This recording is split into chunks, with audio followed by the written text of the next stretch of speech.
Day morning week டேஸ்ல ஒரு பெனிஃபிட்டான விஷயம் என்னன்னா டீ போட வேண்டிய அவசியம் இல்லை. ஏன்னா ஏர்லி மார்னிங் 6:30 வந்து என் ஹஸ்பண்ட் ஆஃபீஸ் போயிடுவாரு. நான் எந்திரிச்சேன்னா என் 2 பசங்களும் கண்டிப்பா எந்திரிச்சிருவாங்க.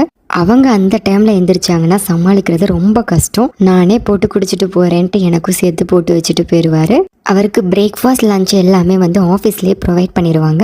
இன்னைக்கு லஞ்ச் நாங்கள் ஒயிட் பாஸ்தா தான் பண்ணோம். சாட்டர்டே சண்டே எந்த ஹோம்ஒர்க்கும் பண்ணாமல் மண்டே மார்னிங் தான் பண்ணிக்கிட்டு இருக்கோம். இன்னைக்கு ஸ்நாக்ஸ் பாக்ஸில் குக்கும்பர் கொஞ்சோன்னு பொட்டேட்டோ சிப்ஸ் கொஞ்சோன்னு வச்சு விட்டு மார்னிங் எப்பயுமே 2 டேட்ஸ் அவனுக்கு சாப்பிட சொல்லி கொடுத்துருவேன். ரா ஆல்மண்டை அவனுக்கு கொடுத்தா ஊற வச்சு கொடுத்தோம்னா அந்த டேஸ்ட் அவனுக்கு பிடிக்க மாட்டேது. ஸோ நல்லா ரோஸ்ட் பண்ணி கொடுக்கலாம் அப்படின்றதுக்காக ரெடி பண்ணிக்கிட்டு இருந்தேன். இது பிரியாஸ் ஸ்கூலுக்கு போயிட்டா அதனால தான் பண்ண முடியுது. ஆதவ் எப்படின்னா தனியா இருந்தானா ரொம்ப சேட்டை பண்ண மாட்டான். ஆனா பிரியாஷ் இருந்தாதான் 2 பேருமே ஐடியா பண்ணி விதவிதமா சேட்டை பண்ணுவாங்க.